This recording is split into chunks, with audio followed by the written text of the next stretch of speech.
শিক্ষা যেখানে বৈষম্য দূর করার হাতিয়ার, সেখানে বাংলাদেশের শিক্ষা ব্যবস্থার মাধ্যমেই জাতি বৈষম্যের শিকার হচ্ছে বলে মন্তব্য করেছেন শিক্ষাবিদরা। ঢাকায় সেন্টার ফর গভর্নেন্স স্টাডিজ আয়োজিত এক সেমিনারে তারা এমন মন্তব্য করেন।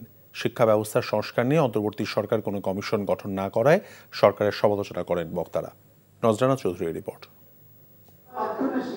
গণতান্ত্রিক পুনর্গঠনের জন্য সংলাপ, শিক্ষা ও জনস্বাস্থ্য শীর্ষক এই আলোচনায় শিক্ষা বিষয়ে অন্তর্বর্তী সরকার কোনো কমিশন গঠন না করায় সমালোচনা করেন উপস্থিত শিক্ষাবিদগণ।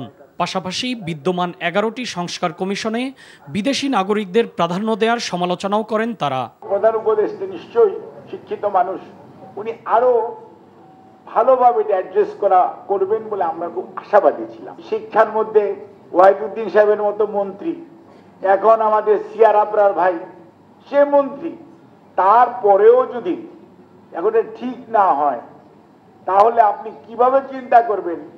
শিক্ষা খাতে বরাদ্দের বিষয়ে অন্তর্বর্তী সরকার বিগত সরকারের দেখানো পথেই হাঁটছে বলেও মন্তব্য করেন শিক্ষকরা। বরাদ্দ পর্যায়ক্রমে কমছে। গত বছর ছিল 1.69% জিডিপি, এবার 1.53% করেছে। বুঝলাম না কিছু।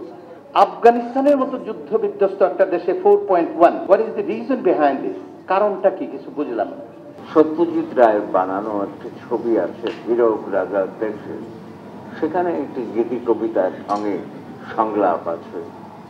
সংলাপে বলা হয়েছে, যত বেশি যাদেই তত কম মানে। কোন সরকারি শিক্ষা ব্যবস্থা থেকে নজর দেয়নি, দিতেও চায় না, কারণ তারা চায় না যে মানুষ শিক্ষিত হোক। শিক্ষার মৌলিক বিষয়গুলো নিয়ে অযথা পরীক্ষা নিরীক্ষা করে প্রান্তিক পর্যায়ের মানুষদের শিক্ষা ব্যবস্থা থেকে ছুঁড়ে ফেলে দেওয়া হচ্ছে বলেও অভিযোগ করেন শিক্ষাবিদরা। শিক্ষা তো কাদের জন্য? খালি কি উচ্চবিত্ত আর মধ্যবিত্তের জন্য? নিম্নবিত্ত মানুষ লেখাপড়া করবে না? এই বৈষম্য কেন আমরা আবার বাড়িয়ে তুলছি?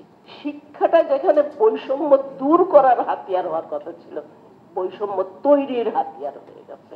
ক্ষুধার্ত বাচ্চা স্কুলে আসলে তার কাছে কি করে আপনারা মানসম্মত শিক্ষা আশা করেন? এসব সমস্যার সমাধানে একটি স্থায়ী শিক্ষা কমিশন গঠনেরও দাবি জানান বক্তারা। Nazrana Chowdhury, NTV news, Dhaka. Bundle থাকলে প্রতি সেনমানিতে টাকা বাঁচবে।